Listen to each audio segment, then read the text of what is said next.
My dad never really played with me. Fuck.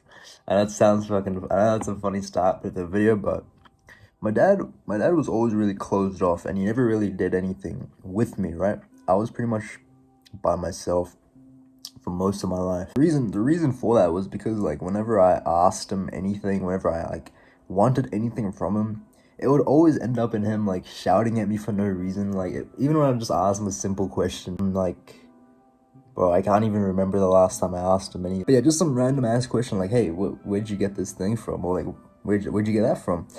And yeah, it always end up with him like saying, oh, why do you want to know? Blah blah blah. He pretty much just got angry for no reason, right? And it just pushed me away from ever wanting to connect with him at all. And pretty much he made me distant from him. And a lot of the time is you'll find that your parents, doesn't have to be your dad, it could be your mom as well, they get in the way of your goals in life. They're not your biggest supporters. In fact, they might just be your biggest haters. They probably won't really support you on your big goals. They'll say it's too unrealistic. That's a big one. They'll say it's too unrealistic, and you should just become a normal person. But I mean, do you really want to live a normal life? They're only saying this because you haven't done anything with your life yet.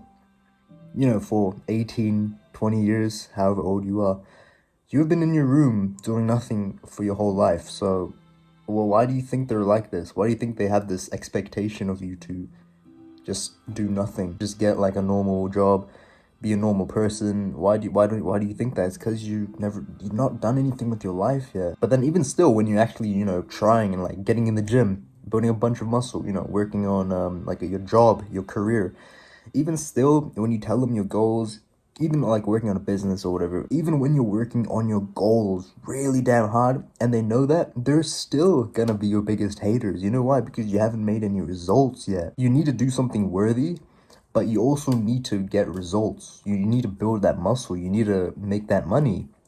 You need to show them some type of results from the thing that you're doing.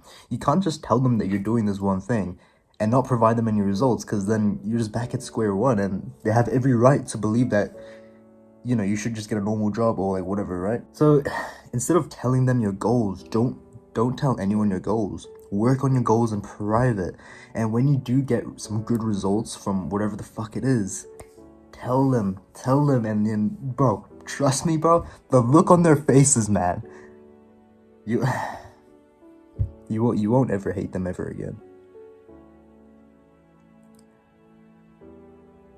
When you actually get good results in life and your parents see that, you all that resentment, all that build up you had, all that build up inside you for 5, 10 years, that's gonna go away, because then they actually see what potential you really have, and then I feel all that love will just come back. So yeah, man, no matter how much you dislike your parents right now, just know that once you actually start showing them some type of result in life, you'll completely forget the reason you didn't like them in the first place. So yeah, man, let the results speak for themselves. Don't ever say you're gonna do something and then don't do it. Like, that's the worst thing a guy, especially like anyone can do, literally. The people who say like, I'm gonna build like 5 pounds of muscle this year, or like I'm gonna get my dream body this year, and they just don't do it. Those, like, the people who say that in the first place, they're just not gonna do it. You just know that for a fact. But the people who don't say shit and work in private, they're the real killers in life. So yeah, man, that's all I really wanted to say. Have a good day. Have a good night, boys. See you later.